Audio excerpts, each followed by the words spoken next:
নমস্কার, কেমন আছেন সবাই? আশা করি সবাই ভালোই আছেন। মর্নিং ফিস্টের নতুন একটা ভ্লগে আপনাদের সবাইকে স্বাগত।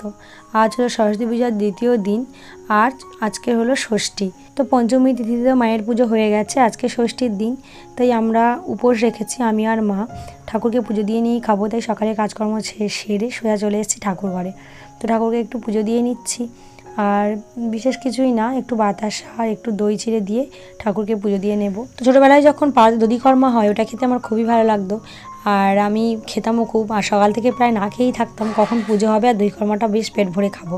তো অনেক সময় সীমিত হয়ে যেত, দিতে দিতে সবাইকে লাস্ট অনেকটা কম পড়ে যেত, তখন মনটা খুব খারাপ হয়ে যেত। আর আজকে নিজে বানিয়েছি, তবে সেই টেস্ট হবে না, ঠাকুরমশাই বানান অনেক টেস্ট, আর আমি নিজে হাতে তেমন হয়নি, তবে যা হোক মোটামুটি হয়েছে। তো পুজো দিয়ে নিয়ে এসে দেখলাম কৌশিকও রেডি হয়ে গেছে দোকানে যাওয়ার জন্য। ওকে আমি পান্তা খেতে বলেছিলাম, আজকে আমাদের উনুন সকালে জ্বালানো হবে না, তাই সব ঠান্ডাই খেতে হবে। তো আর খাইলো না, শুধু বিস্কিট টিস্কিট খেয়েই চলে যাচ্ছে। আর এদিকে দেখলাম মেয়েদের চুল বেঁধে দেওয়ার জন্য রেডি হয়েছে, তাই আমি ভাবলাম একটু ছোট্ট করে ভিডিও করে নিই। দেখতেও বেশ ভালো লাগছিলো, বাবা মেয়েদেরকে এত সুন্দর করে আদর করে যত্ন করে চুল বেঁধে দিচ্ছে।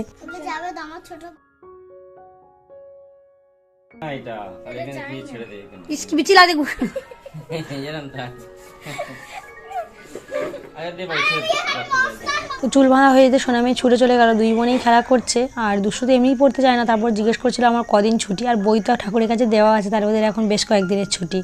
তো খিদেও পেয়ে গেছিলো, আজকে পিঙ্কি আসার কথা আছে, তো পিঙ্কির জন্য ওয়েট করছিলাম, কিন্তু আগের ট্রেনটা পাইনি, তাহলে একটু দেরি হবে। মা বললো আমার খুব খিদে পেয়ে গেছে, চলো আমরা খেয়ে নিই। তাই সকালে একটু পান্তা ভাত আর কড়া চচ্চড়ি নিয়ে বসে পড়েছি, আর মা আমার জন্য প্লেটে করে এক প্লেট এনেছে। আমি বললাম এত চচ্চড়ি খাবো না, মা বললো থাক, দেখবে আস্তে আস্তে খাওয়া হয়ে যাবে। সত্যিই তাই হয়েছিল, গল্প করতে করতে খাচ্ছিলাম, বেশ সত্যিই খাওয়া হয়ে গিয়েছিল। তারপরে এলো পিঙ্কির ফোন, আমরা একটু আগিয়ে আনতে গেলাম, তো এখনও চলে এসেছে।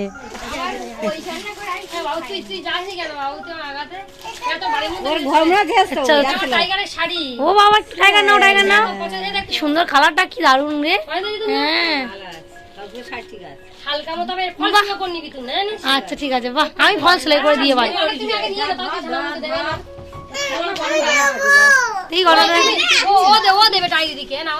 তুমি তুমি টাই দিদিকে দাও, এ বলে না বাবু, বল তোমার টাই আসুক, টাই আসুক।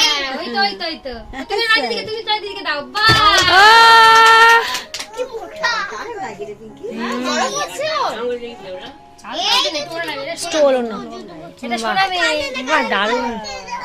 সোনা মেয়েটা নিতে দিস আমার একটু, কি সুন্দর দেখতে।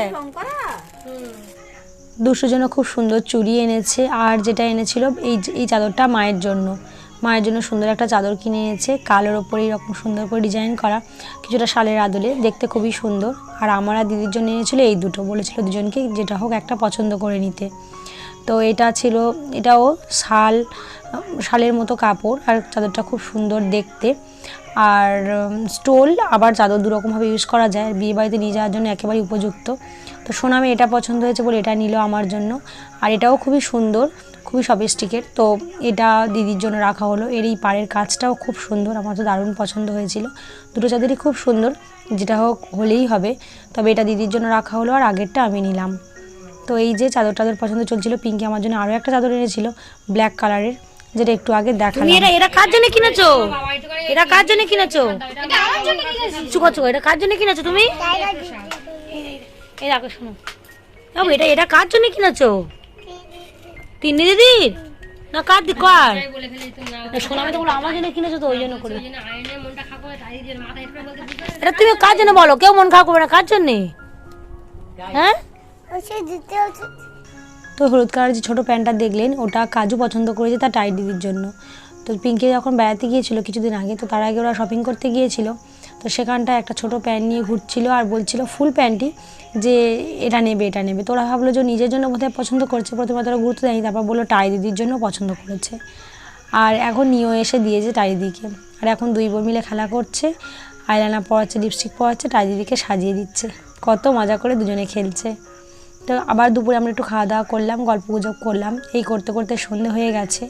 আর এখন সোনামেকে সাজিয়ে নিয়ে রেডি করে চলে এসেছি। আর বলা হয়নি আপনাদেরকে, ওর আজকে একটা নাচের প্রোগ্রাম আছে, আর পিঙ্কি এসেছিলো, তাই পিঙ্কি ওকে সাজিয়ে দিয়েছে। অনেকদিন থেকেই বলছিল পিছন আসবে, আর পিছন আমাকে আজকে সাজিয়ে দেবে। তো পিঙ্কি সুন্দর করে সাজিয়ে দিয়েছে, বাড়িতে সেটুকু ভিডিও করতে পারিনি, প্রচণ্ড তাড়াহুড়োর মধ্যে হয়েছে। আর এখন আমরা চলে যাচ্ছি নাচের আন্টির বাড়িতে, সেখানেই সবাই একসাথে হয়ে আর প্রোগ্রাম যেখানে হবে সেখান থেকে গাড়ি পাঠাবে, তো আমরা যাব। তো এখানে সবাই এসে রেডি হয়ে গেছে।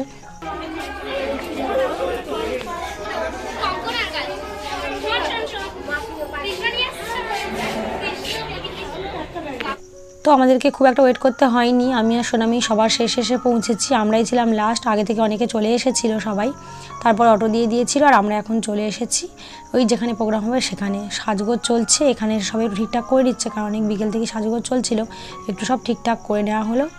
আর প্রথমে সরস্বতী বন্দনা দিয়ে শুরু হয়েছে প্রোগ্রাম, তারপর রবীন্দ্রসঙ্গীত, আর এখন সোনামিদের ডাক পড়েছে, তো ওরা স্টেজে উঠছে, ওদের নাচ এর আগে হয়ে গেছে, তারপরে 3 নম্বর নাচ। তো টোটাল প্রোগ্রামটা খুবই সুন্দর হয়েছিল।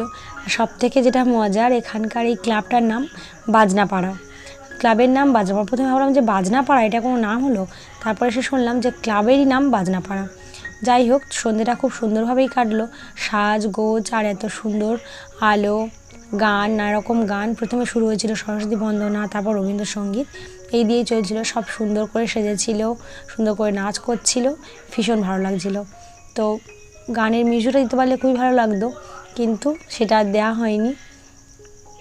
এরপর শুরু হয়েছিল নাটক চণ্ডালিকা, তার কিছুটা অংশ, পুরোটা তো করা সম্ভব নয়, 15 মিনিটের মধ্যে যেটুকু করা যায় সেটুকুই করা হয়েছিল। নাচের সমস্ত যারা এসেছিল, আমরা 12 জন পার্টিসিপেন্ট, সবাই অংশগ্রহণ করেছিল, খুবই ভালো হয়েছিল। সবুজ ড্রেস পরে যে মেয়েটা, ও চণ্ডালিকা সেজেছে, খুবই সুন্দর হয়েছিল এটা। তো এই নাটকটা করার পরে ক্লাব কর্তৃপক্ষ থেকে ওদেরকে পুরস্কারও দিয়েছিল, খুবই সুন্দর হয়েছে। এবার পেছনে 4জন ছিল, তার মধ্যে চণ্ডালিকার পেছনে যে হলুদ শাড়ি পরে, ওটা সোনামে, শাড়ি পরে ওকে আজকে কত বড় বড় লাগছে। আর সাজগোজ করতে করতেই সন্ধ্যাটা কেটে গেছে, এখন চলছে প্রোগ্রাম। তো এই প্রোগ্রামটার পেছনে সবাই কষ্ট রয়েছে অনেকটাই। ওদের যে ডান্স টিচার, উনিও খুবই ধৈর্য ধরে আর ওদেরকে শিখিয়েও দিয়েছেন সুন্দর করে। ওরা প্র্যাকটিস করেছে প্রায় 1 সপ্তাহের প্র্যাকটিসে এইটা। এখন নাচছে সুদীপ্তি, তিনজন ছোটো বাচ্চা নাচছে। সুদীপ্তি হলো আমার মামার মেয়ে, আমি আগেও আপনাদেরকে বলেছিলাম। মাঝখানেরটা হলো সুদীপ্তি। এই গানটা খুব সুন্দর করে নেচেছিল, হিন্দি গান, আর গানটা ছিল আও না। খুব সুন্দর করে 3 জনে নেচেছে, খুবই ভালো লাগছিলো। আর সুদীপ্তি জানেন, ক্লাসে বকুনি খায়, ঠিকঠাকভাবে করে না বলে ওই আন্টি খুবই বকে, কিন্তু স্টেজে খুব সুন্দর পারফরমেন্স করে। আর আমার মাইমা ওকে প্রচণ্ড বকা দেয়, খুবই বকে, তবে স্টেজে এত সুন্দর পারফরমেন্স করে। আজকের ওকে এত প্রিটি আর এত মিষ্টি লাগছিলো দেখতে, খুব ভালো লাগছিলো। এই গানটা খুব সুন্দর করে নেচেছে, খুব ভালো লাগছিলো দেখতে নাচটা। তো যাই হোক, এটা হওয়ার পরেই সোনামিদের একটা গান আছে, সোনামি আরও 2টো গান নেচেছিল। তারপর কৌশিক চলে এসেছিলো আমাদেরকে নেওয়ার জন্য, তাই ও ভিডিও করেছে, আমি আর পরেরগুলো ভিডিও করতে পারিনি। তো এখন যে গানে নাচছে সেটা হলো দেবদাস সিনেমার গান। তো এই নাচটাও খুব সুন্দর করেছিল। তো আজকের ব্লগটা এখানে শেষ করছি, দেখা হবে আবার নতুন একটা ব্লগে। আপনারা সবাই সুস্থ থাকবেন, ভালো থাকবেন আর সাবধানে থাকবেন। দেখা হবে নেক্সট ব্লগে। ধন্যবাদ।